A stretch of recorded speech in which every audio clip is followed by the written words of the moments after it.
Shalom saudara, selamat pagi. Kita ketemu kembali pagi ini dalam Morning Devotion. Selamat pagi saudara-saudara, apa kabar? Saudara, kita akan melanjutkan pembacaan firman Tuhan. Hari ini kita akan baca dari 1 Tesalonika 5 ayat 16-22. Demikian firman Tuhan. Bersukacitalah senantiasa, tetaplah berdoa, mengucap syukurlah dalam segala hal, sebab itulah yang dikehendaki Allah dalam Kristus Yesus bagi kamu.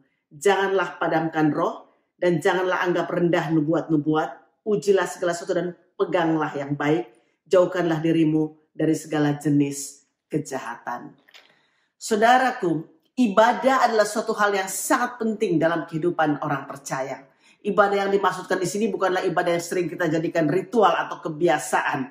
Tapi kata yang dimaksudkan dengan ibadah di sini adalah keserupaan.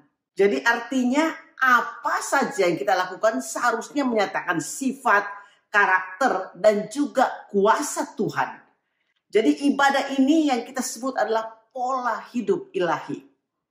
Saudaraku, dalam pembacaan kita ini, Paulus menyatakan kepada jemaat di Tesalonika untuk praktekkan ibadah gaya hidup ini sebagai suatu prioritas.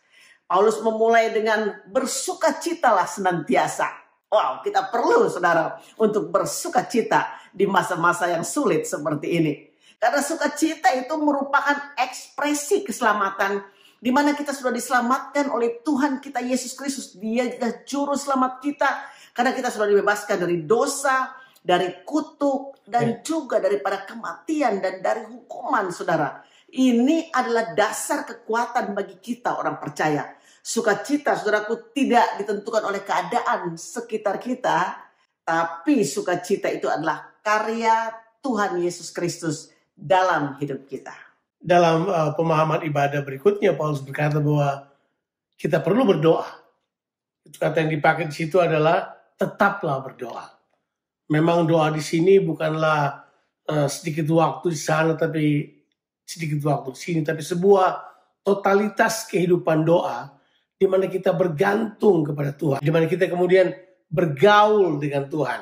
Amin. Bahasa yang saya pakai waktu saya mengajar tentang doa adalah kita intermingle dengan Tuhan. Kita bergaul dengan Tuhan, atau dengan kata lain memiliki kesadaran ilahi bahwa Tuhan selalu ada bersama dengan kita. Di situ kita bergantung sepenuhnya kepada Tuhan yang ada di dalam kita, bahkan berdiam dalam kehidupan kita. Tetaplah berdoa ini menunjukkan bahwa kita memiliki kepercayaan penuh kepada Tuhan.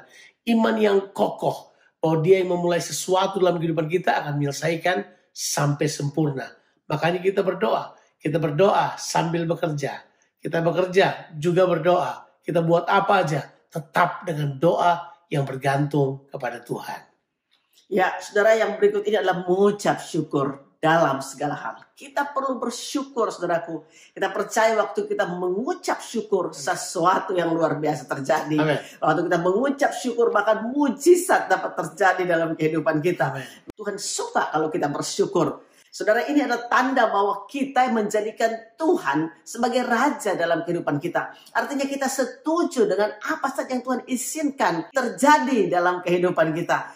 Dan kemudian dia katakan begini, jangan padamkan roh. Ya. Seringkali orang menggunakan kata jangan padamkan roh cuma di kebaktian, tapi tidak. Kita bisa memadamkan roh dalam kehidupan kita karena kita tidak mengampuni, karena kita tidak mengizinkan Tuhan bergerak lewat kehidupan kita, karena ketakutan, karena kemarahan, karena kepahitan. Tapi kita harus mengerti, jangan padamkan roh. Singkirkan semuanya itu. Singkirkan penghalang-penghalang Roh Kudus bekerja dalam kehidupan kita, dalam kehidupan sehari-hari. Sebab Tuhan mau memakai kita oleh rohnya untuk menyatakan semua kebaikan Tuhan pada orang-orang lain. Jangan padamkan roh. Kemudian kata yang berikut dikatakan kepada kita adalah jangan anggap enteng nubuatan-nubuatan. Artinya kita pun perlu dapat saling membangun, menguatkan satu sama lain. Saya suka sedih untuk melihat bahwa sebenarnya orang cuma suka nubuatan di gedung gereja aja atau di tempat-tempat tertentu. Tapi enggak, itu dapat berlaku sebab nubuatan adalah membangun, menghibur, dan menguatkan orang lain dengan menggunakan firman Tuhan atau dorongan kreatif yang Tuhan sudah taruh dalam kehidupan kita. Kita perlu tetap menganggap bahwa nubuatan itu adalah cara Tuhan berbicara kepada kita. Kemudian ujilah segala sesuatu, peganglah apa yang baik. kita perlu menguji segala sesuatu. Para jemaat yang kami layani, sekalipun saya yang berkhotbah, kalau yang saya katakan salah atau yang saya katakan tidak benar, mereka harus menguji. Mereka harus menguji. Ujilah segala roh dan kemudian peganglah apa yang baik. Tapi kemudian semuanya adalah kita harus menjauhkan diri dari segala kejahatan. Mari kita masuki hari ini dengan ucapan syukur dengan penuh sukacita supaya kita hidup terus berkenan pada Tuhan. Tuhan Yesus berkati saudara sekalian. Amin.